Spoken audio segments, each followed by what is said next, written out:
Because we're looking at a globalized production system and you whack a 10% tariff on imports from China, that becomes a 50% tariff when you look at the global chain that currently passes through. So rather than increasing the price from China by 10%, you increase it by 50%. And that, of course, is borne by the importer. The tax is not paid by China. It's paid by the importer bringing the good in. They're going to look at that and think, I just can't sell this for a profit anymore. So the only choice is either shut down production or try to rapidly relocate everything domestically. And that's a huge industrial task. It's not something that can be done rapidly, like the sort of 2-week time frame that Trump seems to operate in. Forget it. It's going to take you 5 years to get there. So I can see lots of companies being driven into bankruptcy. A warm welcome back to Decouple. And welcome back, Steve Keen. Good to be back. Of course, I'm back in a different country this time around, but yeah, back to talking with you. A good chat last time. Absolutely. We had a wonderful in-person conversation in Hamilton. If you haven't checked out that episode, we were looking at how neoclassical economics has gotten climate change wrong. We did a nice sweeping history of economics, sort of situating each theory within its historical and material conditions. It's the periods in which it arose. I had a lot of fun with that. For my listeners that are still not fully familiar with you, I have generated a little ChatGPT introduction. I'm going to read it out and you tell me if it's accurate. So Professor Keen, Australian post-Keynesian economist known for critiques of mainstream neoclassical economics. To me, that has the ring of truth to it. Author of Debunking Economics, Can We Avoid Another Financial Crisis, and The New Economics. I've shortened it there a little bit, but Steve, anything to add at all? We'll just say these days I'm now a visiting scholar at the University of Amsterdam, where I'm giving some courses, and I give a lot of online courses as well through a rather heavy marketing, but you get me at the end of it. So, right. I don't know if it's fair to say you've kind of achieved escape velocity, but it seems that you have kind of total editorial freedom.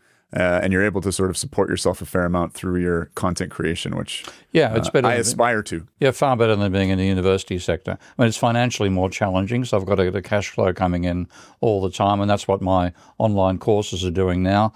Patreon and Substack sort of keep me moderately afloat, but it means I can work on what I want to work on, and the only restriction is how much work I'm doing, getting in the way of other work that I'm trying to do. Beautiful. So, there was a motive to having you back on the podcast, and that is obviously I wanted to get a better education on the history of tariffs and industrial policy. We in Canada are right now in a trade war with the United States of America over protectionist policies coming out of the U.S. And I guess what I'm interested in is, looking at Trump's motivations. The U.S. has industrialized. A big part of his base is the American Rust Belt, hurting from the transition of the U.S. economy from one based on production towards, a finance, insurance, real estate economy that now I think makes up about 20% of its GDP. So I want to, I guess this is going to be a strange part of the episode, but I do want you to sort of pretend you are a economic advisor to Trump on that goal, and try and separate yourself from all the other kind of toxicity of the man. But I think that'll be kind of a fun thing to do. But I'm also interested again in sort of deep diving the history here and looking at, I guess, the sort of cycle I've been thinking about of the U.S. Using tariffs. Trump famously idolizes President McKinley. Tariffs are his favorite word, but the use of tariffs and protectionist trade policy, in the late 19th century, early 20th century, to industrialize America, and then its transition to a real embracing of free trade, I think partially to prevent certain developing economies from emerging and having balanced economies, but being sort of stuck in a specialization trap, exporting raw materials to the U.S. once the U.S. had achieved that sort of industrial supremacy, or certainly a kind of top, producer and manufacturer. But then the U.S. actually kind of free trading itself into deindustrialization with, I think, China's industrial strategy, which was less heavy on tariffs and much more heavy on industrial policy. So I think this cycle is very interesting to look at, and now a U.S. attempt to reindustrialize. So that's kind of the outline I have in mind for the episode. Yep, that's fine. That suits me too. Beautiful, beautiful. So I think probably the place to start then is looking, and I guess at this question of sort of protectionism and industrial policy at, I guess, some of the tariff-heavy examples, the U.S., Canada, Germany. Let's look at that period and the kind of economic theories that underlaid it as these countries, industrialize themselves. Yeah, well, if you look at the history of tariffs and industrial development, the best person who does work on that is actually a Harvard University professor called Danny Rodrik, Rodrik. And though he's very mainstream in general, and he's obviously the highly mainstream economics department, they all have a strong emphasis in favor of free trade, and they think free trade is what's necessary to make an economy operate. And looking at the statistics over time, Rodrik has concluded that virtually every country that has successfully industrialized has done it by initially protecting their industries by tariffs, other measures, and so on, and then put their manufacturers under pressure to catch up with the technology overseas or get ahead of it if they can. And his argument is that though ultimately what that means is those countries, once they've built a strong industrial base, can then handle free trade because they've built the industrial might up. The liberalization comes after they've managed to build the industrial base, not before. So America back in the 19th century, Germany in the 19th century, after the industrialization of Britain, and then again after the Second World War, protection of their industry. Japan, definitely. China, though with different forms of protection apart from tariffs. Any of the countries that have successfully industrialized have had a period where they restrict competition to make their domestic manufacturers get up to speed. And then once they've achieved industrial parity in that sense, then they start to liberalize. So rather than free trade being a way of starting industrialization, it's a way of once you've achieved it, it's a way of getting more strength in the marketplace. But it is not the way that the countries actually manage to industrialize. They almost all start off by industrializing by protecting industry and putting it under pressure to catch up with foreign competition over time. So one of the key theorists of free trade was David Ricardo. Maybe you can summarize some of his thinking, but also in terms of, again, putting him in a historical context. The UK at that point was the world's sort of leading industrial superpower, so it didn't need protectionism. It was ready to sort of take advantage of that industrial might, and might have enjoyed sort of trapping others in a specialization trap. I'm not sure if you can sort of build off that leading question. Oh, it's a complex story because Scotland was the first country on the planet to truly industrialize. That's where the steam engine was the original steam engine predating what occurred, and then what dramatically improved the efficiency of the steam engine, and by putting in governors and putting in separate condensers and so on.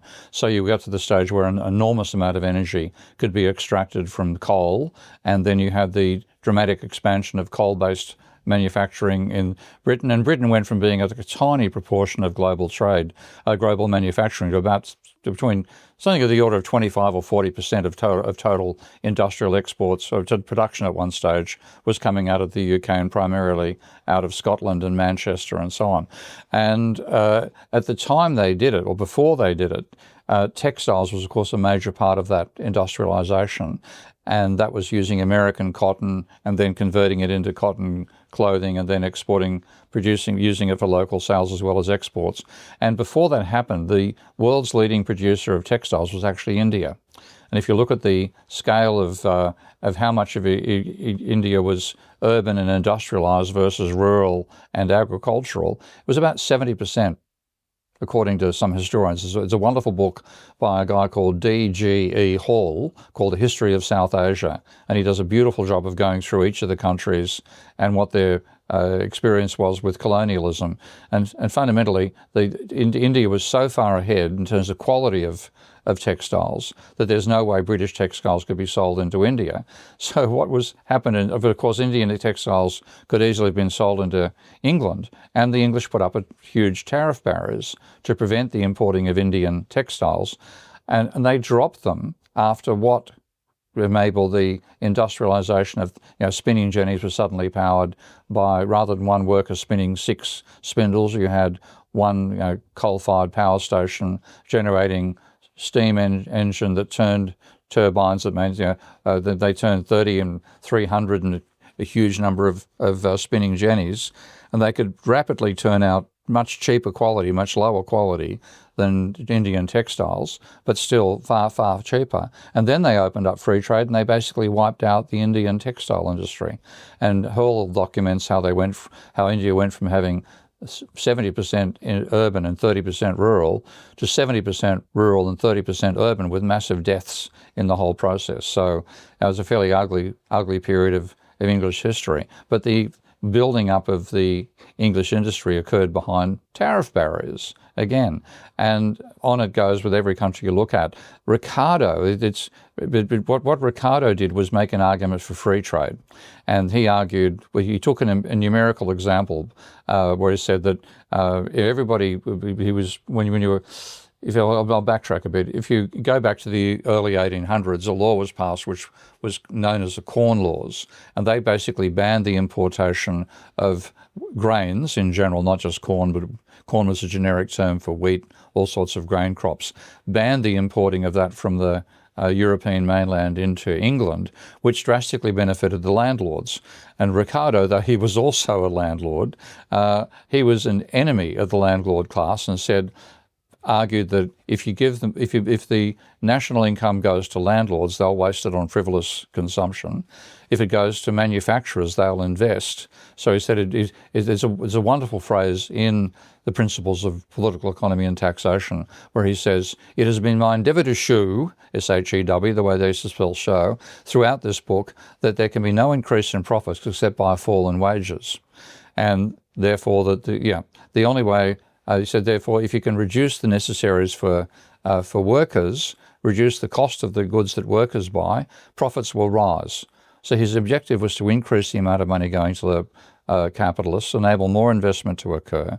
And his theory was that if you could drop the cost of corn, workers would still get paid the same amount because he thought workers received a subsistence wage. And then the fall in the cost of corn by going from paying for corn, grain crops from English landlords to paying for it from agriculture from the European mainland, that would mean more profits, more investment, and you'd have a longer period of economic growth. He still saw ultimately a stationary economy coming our way. All the classical economists basically expected that.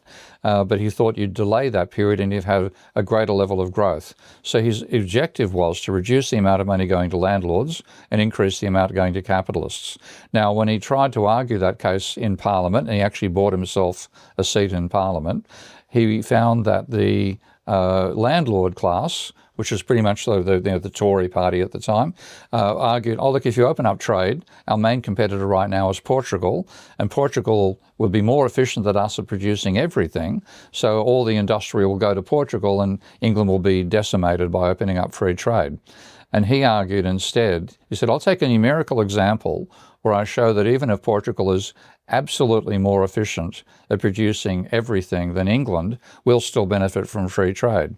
So he gave a numerical example where he said, let's imagine that England takes, say, 120 workers to produce a certain amount of wine and 90 workers to produce a certain amount of cloth. And Portugal takes 70 workers to make the wine and, say, 80 workers to make the cloth. So he used a numerical example where with the same amount of labour, and I'm emphasising labour because there's something missing from his argument, same amount of labour, Portugal could produce more of everything, but it produced absolutely more of wine than it could of cloth. So he said in that situation, the best thing for both countries would be if Portugal specialised exclusively in wine, England specialised exclusively in cloth, even though it's less productive than Portugal in cloth, it puts all its workers into cloth. Portugal puts all its workers into wine. The total amount of both wine and cloth will rise, and then the two countries can work out a trade deal where they exchange the additional products. Everybody benefits. Now, that was a great piece of rhetoric, and in effect, the idea of specialisation that came out of that became the one-trick pony that economists have latched onto ever since. So everything in neoclassical economics, and the neoclassical economics is something Ricardo did not respect, funnily enough. He was a critic of the early beginnings of neoclassical economics, but he nonetheless made this case, and the neoclassicals thought, wow, this is cool. If we show we can reallocate resources from one area to another where you get a comparative advantage, even though you're absolutely less efficient, you'll have more output. And that's pretty much all of economics is about optimizing and specializing. Now, the weakness in Ricardo's case, and he was very good at hiding it in the sense of how he put his case forward, was, yes, okay, you can move labour from working in vineyards to working in textile factories and vice versa. Difficult, but you can still do it. You can retrain a vigneron to be a textile worker. You can retrain a textile worker to be somebody who picks grapes. Okay? But how do you turn a spinning jenny into a wine press? Okay? How do you convert the capital? Okay? Because you can't make wine just with labour. You've got to have wine presses, barrels, etc., etc. You can't make cloth just with labour. You've got to have machines, that's spinning jennies or spinning wheels or whatever else. So it's easy to, relatively easy to move the labour. It's impossible to move the machinery when you're talking about specialised machinery. So if you did have an economy like if Britain and Portugal were both producing wine and cloth, and then you had opening up a free trade and England just produces cloth and Portugal just produces wine, the wine manufacturers in England are now stuck with useless technology. They've got to scrap. The cloth manufacturers in Portugal the same. And the question about whether you get an increase in output or not is whether it's no longer the efficiency of capital, it's whether you have more investment, whether investment grows in those industries.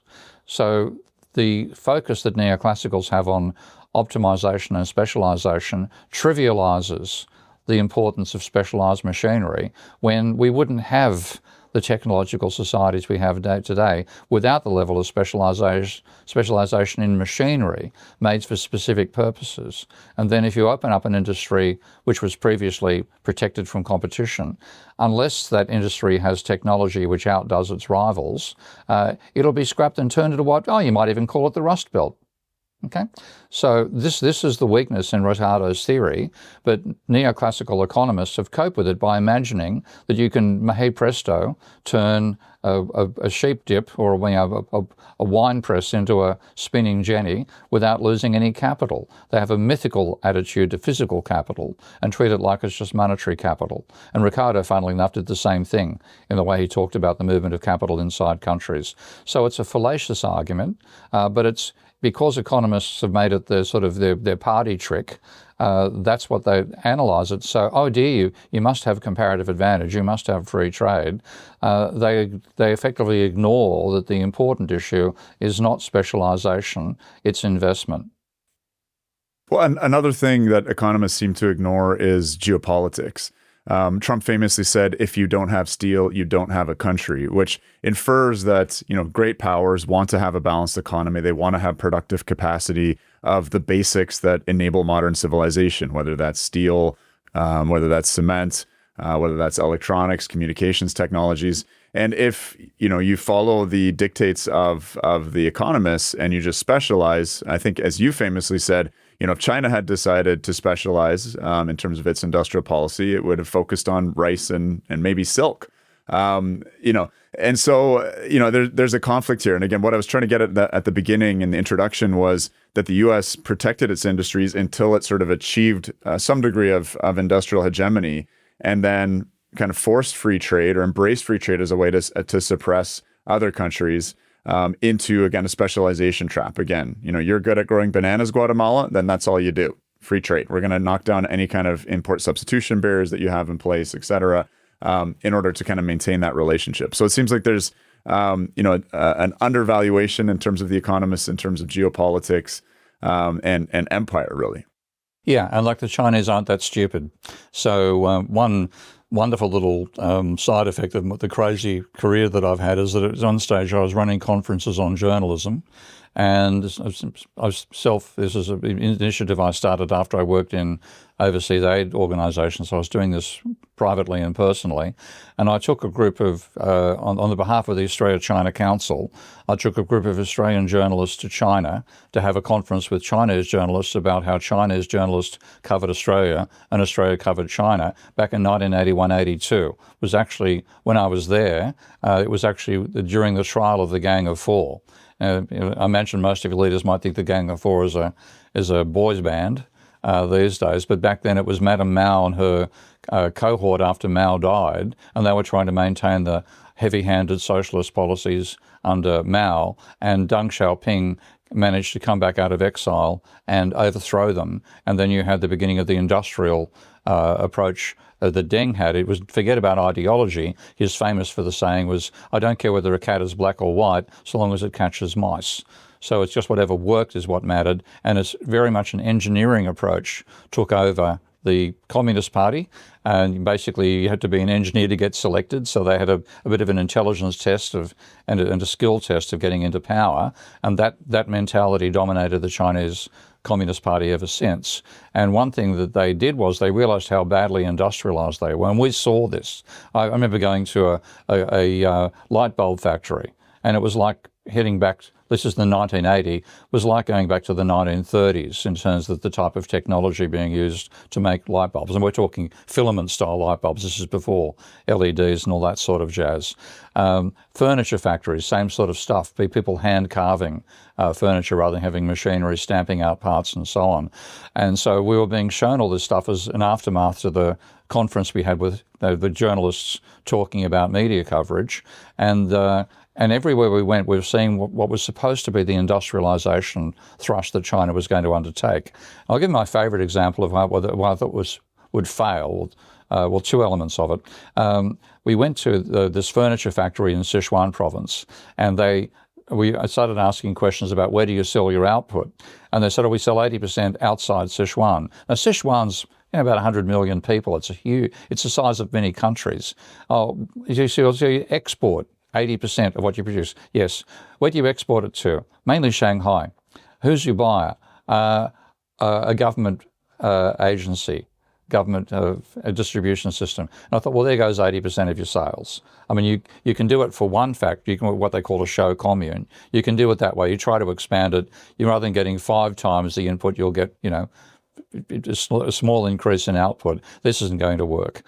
We got to Shanghai, and one little factoid that we heard before we went for our conference was that in 1981, we were there 81, 82, so probably 1980 data came out. China reported that its light industry output had risen by 17%, but its heavy industry had fallen by 7%. And we just thought this doesn't compute. If you're going to make bicycles, you've got to have steel. So what's happening with light industry going up and heavy going down? Every question we asked, the first answer we got, this is literally Mao is, his corpse is still warm, effectively. The answer was, what did you do? I followed the directives of the Central Committee of the Communist Party of China. Every bloody question. What did you have for breakfast? I followed the directives of the Central Committee of the Communist Party of China. Anyway, we wanted to get the answer to this question. And every time we asked it, that's exactly what we got told.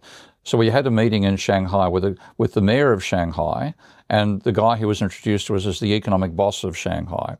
Asked him the same question. He said, I followed the directives. Yeah. What did they do? I said, well, the Central Committee sent out a directive to promote light industry. Okay, so what did you do? This is a translation, of course, with a direct quote. We stripped heavy industry factories and turned them into light industry. And I thought, holy shit, this is just a disaster waiting to happen. Final stop on the trip was down in Shenzhen, in the Shenzhen Free Trade Zone. It's in, I think it's Guangdong province. I forget my names, but the Shenzhen Free Trade Zone. And we got there, and in fact, the concrete was still being laid at the time we arrived. It was an Australian company doing it. A lovely blonde-haired Aussie mate with his very vivacious, dark-haired, surfy girl. Australian wife. They were fabulous people. And then we got introduced to the managers of the free trade zone. Now, normally, with the status orientation China had, the top boss would come out and bore you shitless and, it was all about how great he was. Top boss came out and said, good to meet you. I'm going to hand over to my main employer here. He'll tell you what's going. Anything else you need to ask, come and ask me later. That was just a change in attitude. And then the guy who was explaining it to us said, what's your policy with the free trade zone? And he said, well, there's a loophole in the American trade agreements that allows an American company to export commodities to a third world country and have it re-imported without paying tariffs on the increase in value. So we're going to encourage American companies to set up operations in the free trade zone and export back without paying tariffs on this increase in value. And there are two conditions attached. One is if you'd be an American company here, you must have a Chinese partner. And secondly, and wait for it, this is one of the most breathtaking things I ever have been told, within 5 years, the Chinese partner has to own half the business. Now, American companies are not particularly known for being beneficent. Why on earth would they agree to give up half the profits and half the ownership of the company as well if they weren't making an absolute killing on the wage costs? So what they did was they said, look, we've got to lose half the profits, yeah, but our wage costs are going to fall from, $15 an hour to $15 a month, okay? Something of that nature, that huge gap. And they basically lined up to sign the agreements, established all the factories in the free trade zone, and as well as, because they're also engineering based, the engineers, could pull apart American technology and work on how it functions. And of course, it created a Chinese capitalist class. Okay? You didn't have to have any money to start it. Okay, you could be a Communist Party official who got chosen as a partner, or some small entrepreneur, and bang, we have all this incredible industrialization, growth of technology, and growth of capitalism in China. So it was a very deliberate policy by the Chinese to do that, and that's where the Rust Belt came from. So all those corporations that took advantage of it shut down their factories, in Chicago and Minneapolis and Detroit and so on, and moved the production to America, screwing American workers. This is who cares about your workers in America. The Chinese, on the other hand, wanted to increase the wages for the workers, but they also wanted to establish a capitalist class, get technology transfer, and start industrializing on a rapid scale. And that's what they've done. I mean, China in 81 was absolutely primitive. China in 2021 was the world's largest manufacturing power. And we now see 2024, 2025, we can just see their technology is starting to leave American technology behind. So the Chinese were very successful at industrial policy, and they exploited the lack of regard between workers and capitalists that seems to be part of the nature of America. And the workers got screwed. The American capitalists got extra profits because they were paying much lower wages, but you also had a new capitalist rival, the Chinese capitalist class, and they're the ones who've gone gangbusters over the last 30 or 40 years. Right. So, I mean, the U.S. famously advocated for China to be admitted to the WTO. Do you think that the mistaken idea there was we're going to force China into a set of agreements where they can't put a lot of protectionist policies as kind of previously understood in terms of tariffs and things like that, and that's going to prevent us kind of offshoring all of our industry while having a productivity revolution, harnessing these lower wages? But ultimately that backfires because China's, leverages industrial policy rather than tariffs, with what you've described, but also kind of, devaluing their currency and other sort of, technology transfer, industrial espionage. Yeah. They've used all sorts of tricks to maintain that advantage. But the main trick they've done is the level of industrialization and the skill level of the Chinese working class now, middle class workers. I remember I think it was Tim Cook at one stage said that if you wanted to have a meeting in the 2010s with all of America's machine tool operators, he could hold it in his boardroom. If you wanted the same meeting in China, you'd need a football stadium. This is just, I think the most recent example of this was obviously electric cars. And you might have seen Musk about 5 or 10 years ago, I think it was, being interviewed about BVD and said, what about BVD? And he said, have you seen their cars? He laughed about them. Now BVD cars are killing Tesla. on the marketplace because the quality has risen that much. So the caliber of industrial products, the level of development, the engineering orientation that dominates China has meant that, you've got some countries, and obviously Musk's is one of them, where the engineering standard has been pushed up dramatically from where it was dropped by General Motors and Chrysler and all the rest when they deindustrialized and moved their production facilities offshore. There's been a bit of a catch-up, but China is now by far the head of America in terms of industrial technology and innovation and the skill level of its workforce. So China won that contest hands down, and being inside the WTO, by the time they're inside the WTO, they've got time to continue industrializing. I think by about 2010, not when they first entered, by beginning of 2010. By that stage, they're America's industrial equal. And the only thing which America has an advantage over China at the moment still, funnily enough, is something that's produced in the country that I'm in, which is ASML, and the production of machines that make microchips. So that's the only thing that China doesn't currently produce domestically. And now that there are bans have been brought in to prevent them using ASML machines, they're starting to design their own. That's the most difficult technology on the planet, quite probably. But I think the Chinese, within a few years, will master that. And now, by trying to prevent them competing, they're now saying, okay, we're going to work on that area as well and industrialize in that area too.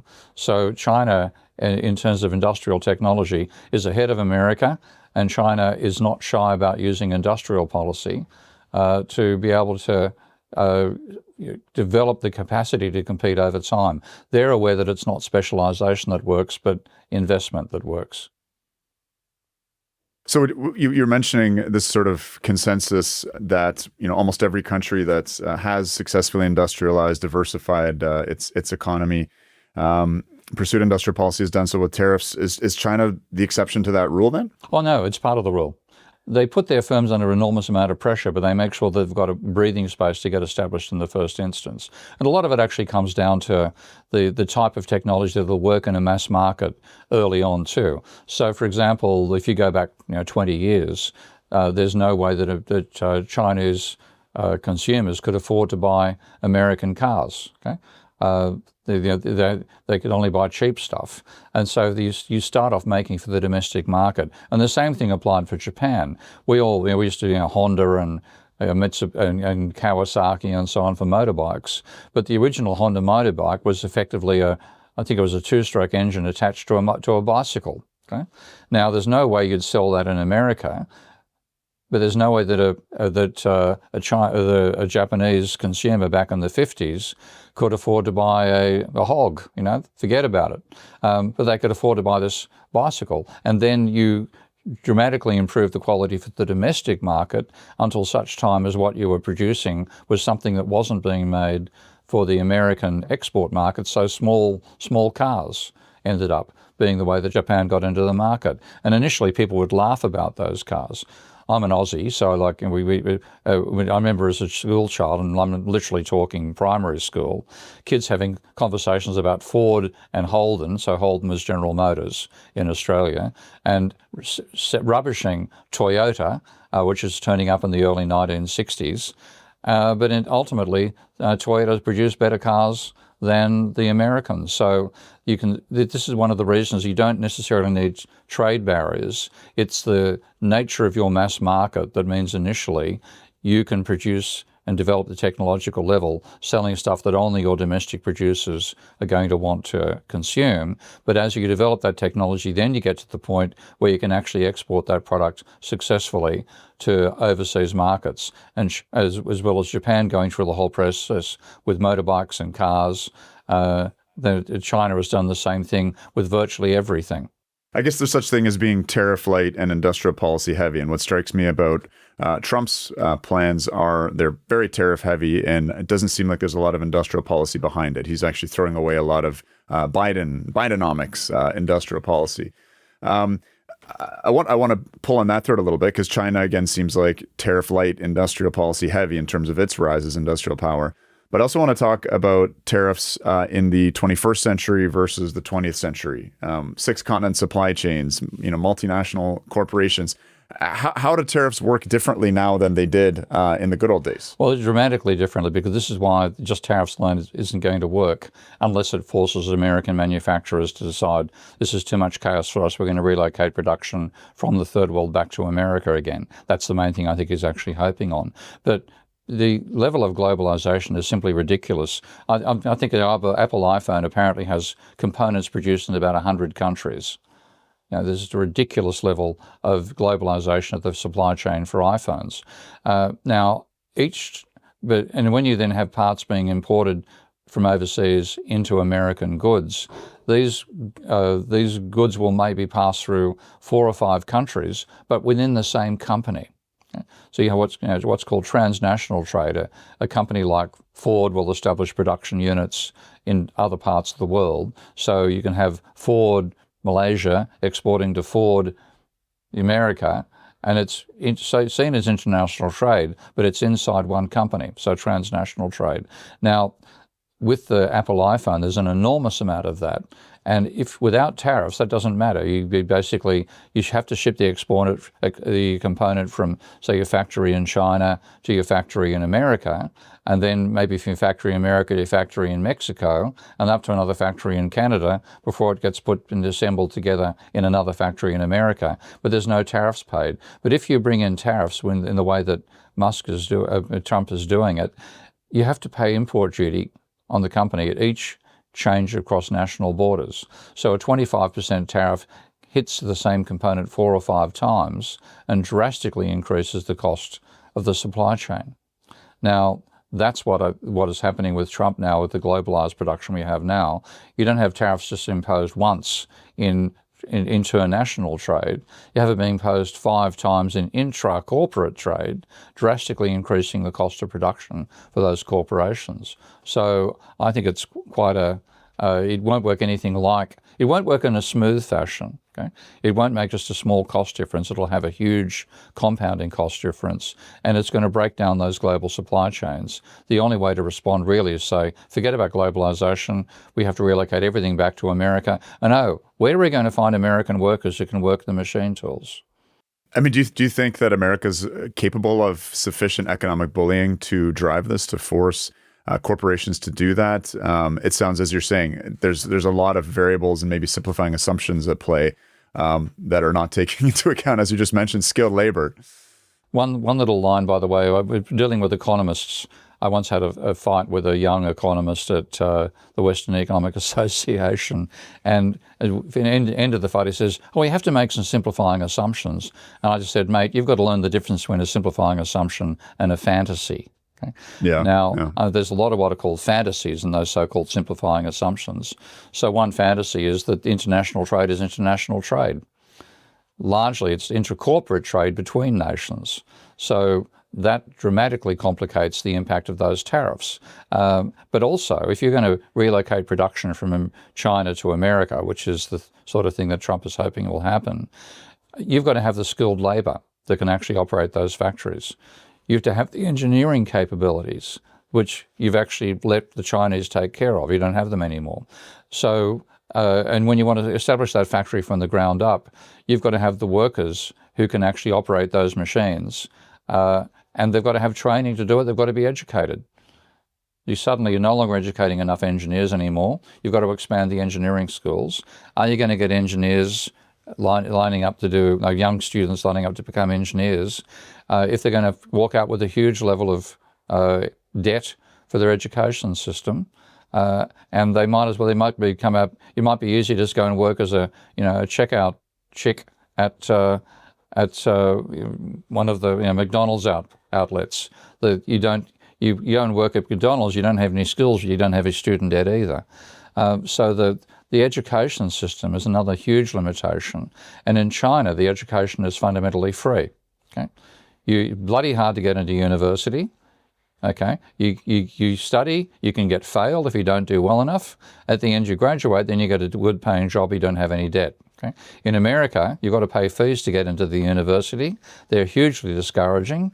You're trying to make a profit out of the education system. That basically saddles your students with debt. They look at it and think, how's it worth dealing with an engineer? Now I'll find something that's cheaper. And so it isn't just a case of whack up the tariffs and the jobs will come back and so will the factories. You've got to change the whole structure of the economy, and you've got to make education free. Now, is that what Musk is doing? We're making it bloody expensive. So they just don't understand the complexity of manufacturing. And like Musk himself learnt this lesson early on in his own career. He tried to have a completely automated factory, and he admitted himself it was a mistake. You had to go back to having lots of skilled labour inside there, and then gradually over time move to the point where you can have very heavily mechanised factories. Well, if you're going to do this on a grand scale across the whole of American industry, the rest of the industry has to learn those lessons that Musk learned himself and then build up that skill level. Now, he's trying to get as many skilled migrants coming in, He came in, but that's also something Trump is attacking in general.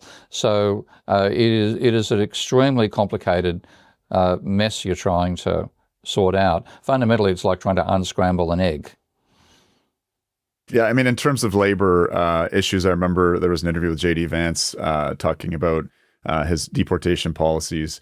And he was saying, listen, like there's 7 or 8 million Americans that have just fallen off of the statistics in terms of they're chronically unemployed. They don't even show up anymore. He's like, do you not think that, those folks can't be trained to pick up a hammer and become construction workers?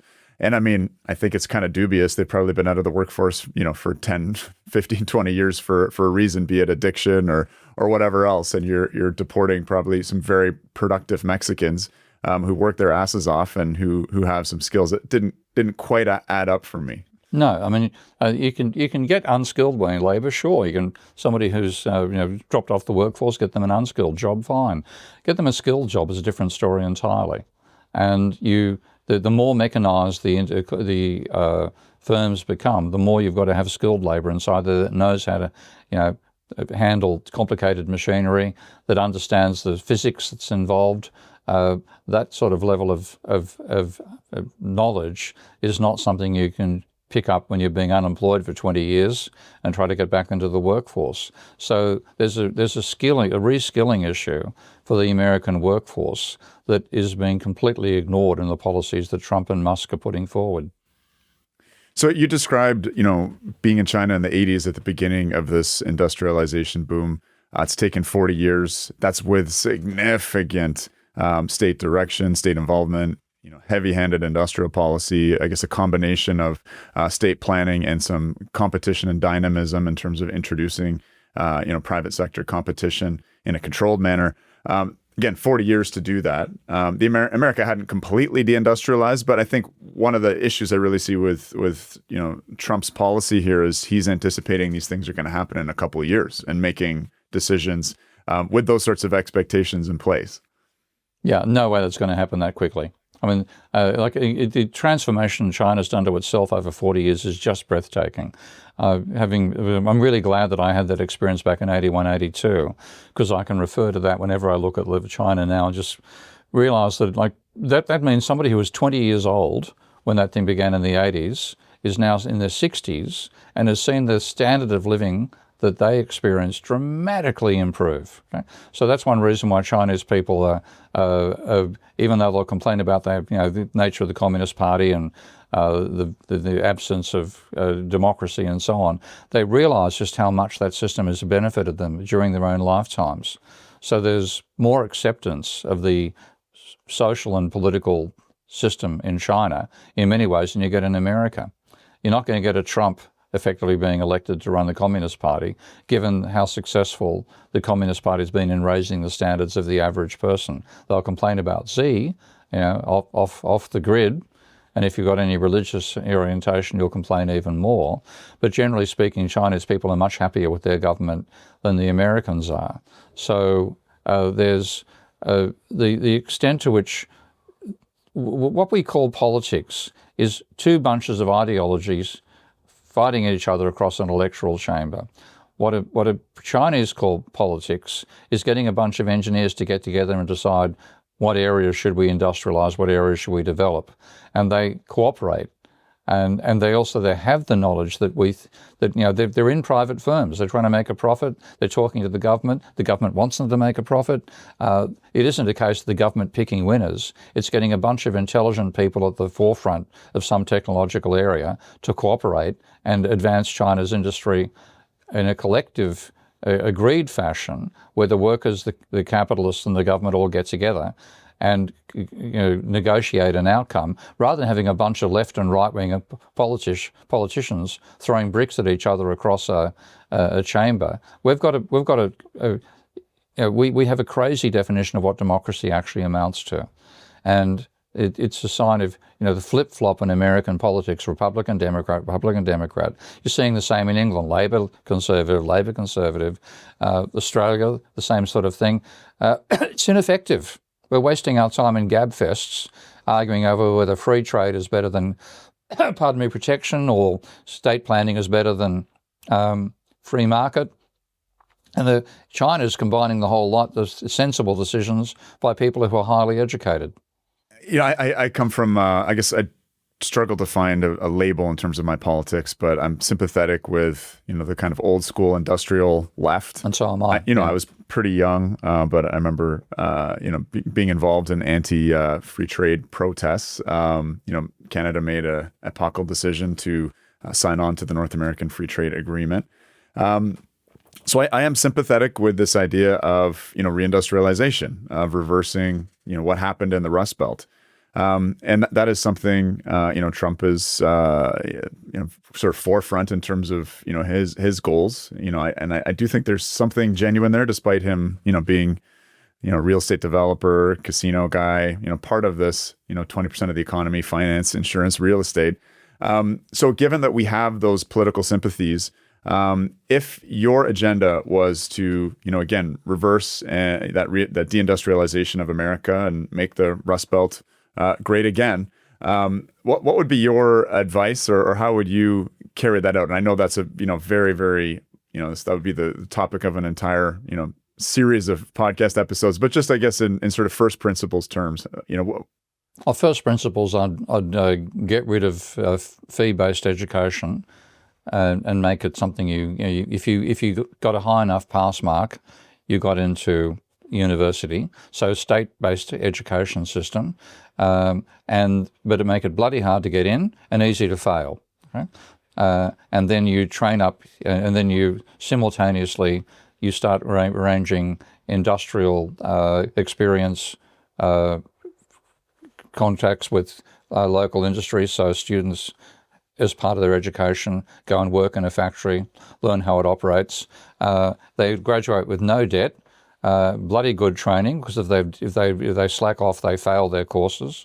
So only well-educated people graduate at the other end. They've then got factories to go and work in where they can use their skills, and you have corporations industrializing, expecting to have an outflow of skilled workers in particularly engineering realms, but chemical engineering, industrial engineering, and so on, who can go and work in functional factories. So you then have trade unions, what's left of them, manufacturers, the government together to say, let's collectively decide what looks like the right direction to move in for various industries. And you build the same collective decisions about industrialization that China has shown is so successful. So free education, for free meaning government paid for, okay? Difficult to get into. You've got to really work bloody hard to get through your exams.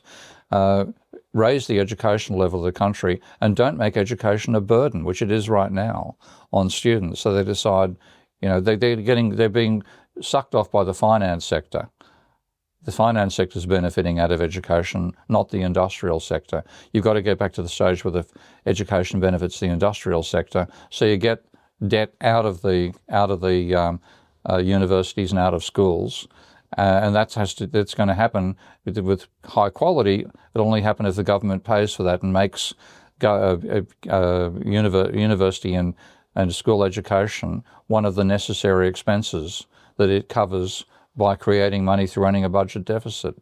So that'd be a large part of it. You've got to reform the education, and you've got to reduce the extent to which the finance sector dominates everything. The finance sector's been the real beneficiary of deregulation in America, not the industrial sector.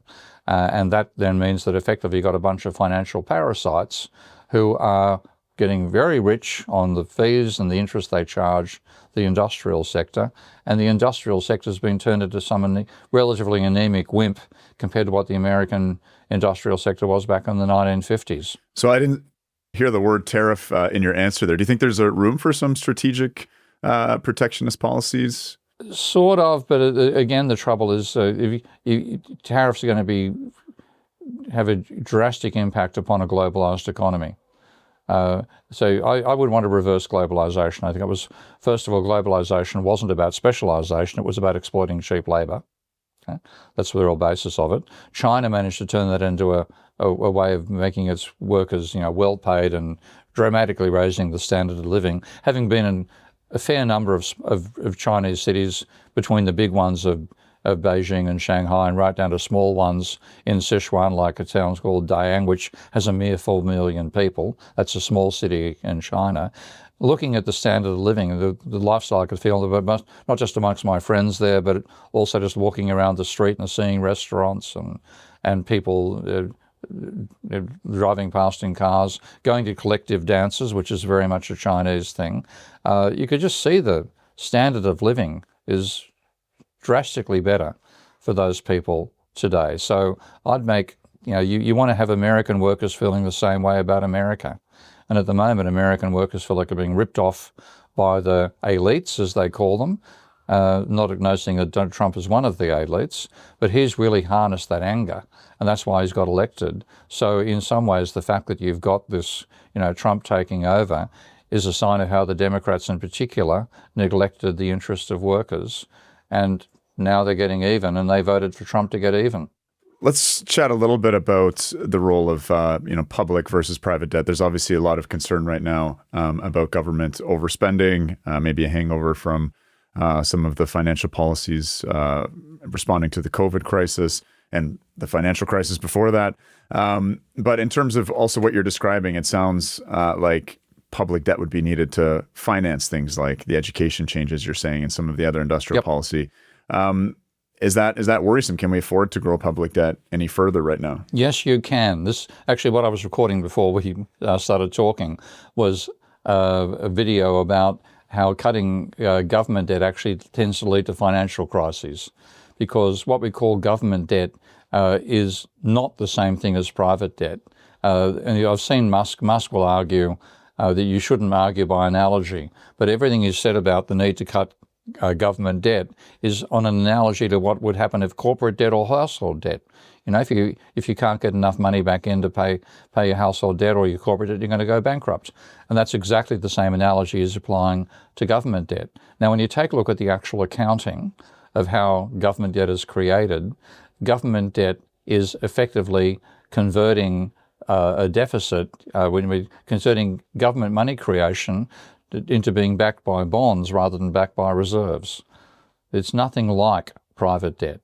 And in fact, government debt is not something that the government owes to other people. It's a government turning its money creation into a form of money that actually generates interest income. Okay? Because if you look at the accounting, if the government spends more than it takes back in taxation, then it puts more money in people's private bank accounts than it takes out. Okay? So that's actually government spending in excess of taxation creates money for the private sector. And then what balances that on the other side of the bank's ledger is an increase in reserves. Now, reserves before the financial crisis didn't earn any interest. After it, they earn less interest than bonds. So you've got these reserves being, I'll take the pre-financial crisis period because that's the best way to illustrate it. So if the government runs, say, a deficit of 6% of GDP, which is a large deficit, that increases reserves by 6% of GDP as well. So reserves go up. They are non-income earning assets for banks, which you can't trade. Okay? So the government then says, we'll sell you bonds equivalent So that's 6% of GDP. And bonds you can trade, and bonds earn interest. Would you like to buy them office? The answer is bloody hell yes. Okay, so rather than debt being something that's difficult to finance and difficult to get for the private sector, is easy for the government because it provides the funds with which those bonds are purchased. So there's no problem in a government servicing its private debts, a government debt, so long as it's producing its own currency as well. And of course America does that. So it's just completely wrong to treat government debt the same way we treat private debt. That's, to my uneducated ear, sounding a bit like modern monetary policy, which I know that you're not fully embracing of. Can you help make that distinction? And also just explain reserve to me, because I'm not sure I'm catching that. Okay, well, reserves are, one form of reserves is cash. So if you go to a bank and you deposit 1,000 loonies, you call them in Canada, don't you? Then you put those 1,000 loonies across the counter. The teller puts those 1,000 loonies inside it gets ends up in the vault of the bank you're banking with, and then they write the number 1,000 or they type it into your bank account. So you swap the physical notes for the electronic register of money that you can use for spending. That's one form of reserves. Another form of reserves is the accounts that private banks have at the central bank. That's the way in which they if you shop with like one Canadian bank and somebody shops, if you bank at one Canadian bank and a shop you're buying from banks at another, then they've got to transfer reserves between themselves to enable that that sale to take place. So that's the accounts that private banks have at the central bank. So if you run a deficit, the government is actually putting money into the reserve accounts initially and saying this money is earmarked for Chris Kiefer's tax refund and Prof. Steve Keen, if I was a Canadian, his educational costs, etc., etc. So it's an enormously complicated system, but the reserves are created by the government spending more than it gets back in taxation. They're destroyed by the government running a surplus. Now, if the government runs a deficit, it's creating assets for the banks and it's creating assets for the non-bank public who bank at the banks as well. So a government deficit actually increases the amount of money in circulation and increases the net worth of the non-bank public. And that's all what modern monetary theory argues. So on that particular perspective, it's 100% accurate. It's an accurate description of the banking system in which the government creates money by running up negative equity for itself and creating identical positive equity for the non-government sector. They're quite right about that. I think they're wrong about international trade. So they think a trade deficit is a good idea. I do not. That's one point of contention between me and modern monetary theory. I haven't yet written up my critique there because I didn't, I'm delighted to see a non-mainstream theory like MMT get exposure in the media. So I wasn't about to damage them by saying, hey, they've got this area wrong. But they're established enough now they can take a bit of friendly fire. So I'm going to dive in and attack their arguments on trade sometime this year, I expect. So they think they're correct about the government system. They don't pay enough attention to the private sector. And that's been my specialty over time. But when it comes to describing government money creation and the fact that government deficit, so long as it doesn't cause a dramatic increase in the money supply, is a sensible thing for an economy to run, because you create fiat money by spending more than you get back in taxation, and you need both fiat money and credit-based money for a well-functioning economy. I guess our kind of mutual acquaintance Nate Higgins talks about money as a claim on biophysical reality, and this is where wasteful spending seems problematic, because you're not just spending money, you're spending energy, you're spending natural resources, and it seems like there has been some quite wasteful public spending, or even if we talk about the education system, the ways in which money is distributed there versus the kind of system that I think you and I favor, one that's very meritocratic, hard to get into, but supported if the students get in, et cetera. There's tons of examples of kind of wasteful public sector spending. Is that not a concern? Is there not I guess this is not an all or nothing question in terms of whether public debt is okay or better than private debt. It doesn't mean we should embrace wasteful public spending or dumb public spending.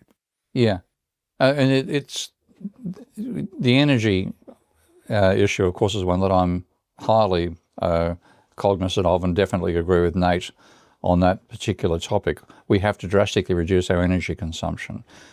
So when I'm talking about what government money creation versus private, I'm sort of abstracting from that particular issue. But yes, we have to drastically reduce our energy consumption to be able to have any chance of surviving as an industrial civilization over time. And that means we've got to reduce wasteful expenditure. And that's not just in the public sector. I mean, there's a huge amount of wasteful expenditure in the private sector as well. Private bureaucracies inside corporations are huge. We pay large amounts of money for corporate lawyers. We don't pay much for cleaners, et cetera, et cetera. There's all sorts of inequalities and problems in the private sector as well as the public. Let's shift gears for the final few minutes here. I just want to get a sense, as an economist, what your predictions are of, we've only got, 7 or 8 weeks of Trump's trade war policies. How do you foresee this unraveling over the next year or two or the rest of his term? A bit of chaos. For a start, the whole, because we're looking at a globalized production system and you whack a 10% tariff on imports from China, that becomes a 50% tariff when you look at the global chain that currently passes through. So rather than increasing the price from China by 10%, you increase it by 50%. And that, of course, is borne by the importer. The tax is not paid by China. It's paid by the importer bringing the good in. They're going to look at that and think, I just can't sell this for a profit anymore. I certainly can't use it as part of my production system here. So the only choice is either shut down production or try to rapidly relocate everything domestically.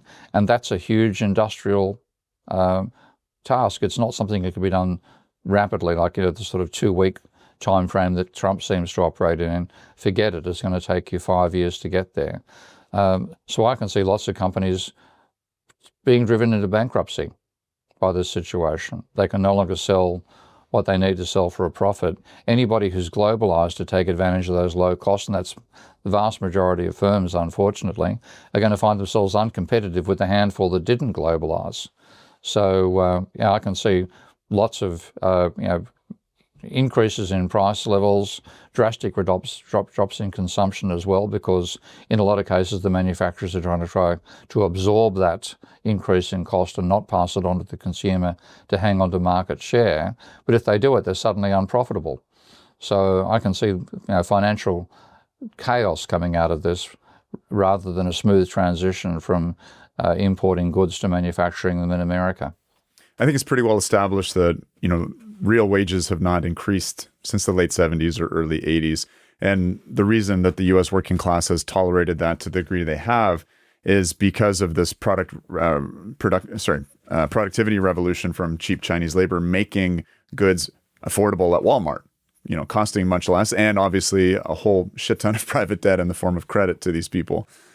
So when there's rising consumer prices, unless there's, commensurate big increases in U.S. working class domestic wages, it seems like that contradiction is headed for one hell of a crash. I agree.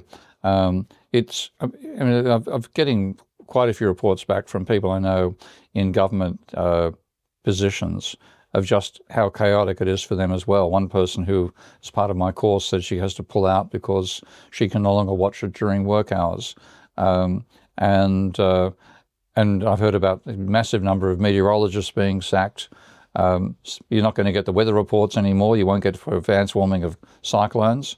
And the next cyclone season is going to be really exciting for that reason. There's so much chaos, and people who are losing their jobs thinking, I've got to cut back my consumption. So the government employees in particular are going to forget about spending. I'm going to try to save as much as I can. If you're saving and not spending, income goes down. So I can see a severe fall in American output coming through sometime this year. And given Trump's attitudes, he'll reverse everything. So I can just see chaos. I mean, and I don't think I'm going to be getting on a plane to America without wearing something to prevent me picking up measles as well. So yeah, it just looks like a chaotic period for America for the next year or two, and then we'll see what comes out of that. But you've got you've got your president for 4 years, so good luck. Right. Well, not my president, but I know. Well, you almost became your president. Oh, I mean, all you have to do is sell your country to him, and you become an American citizen. All right. Well, I think chaos is a very safe prediction to make in these exciting times. Professor Keane, thank you again for making time to come on Decouple. Appreciate it. Thanks, Chris. Good fun to talk to you. All the best.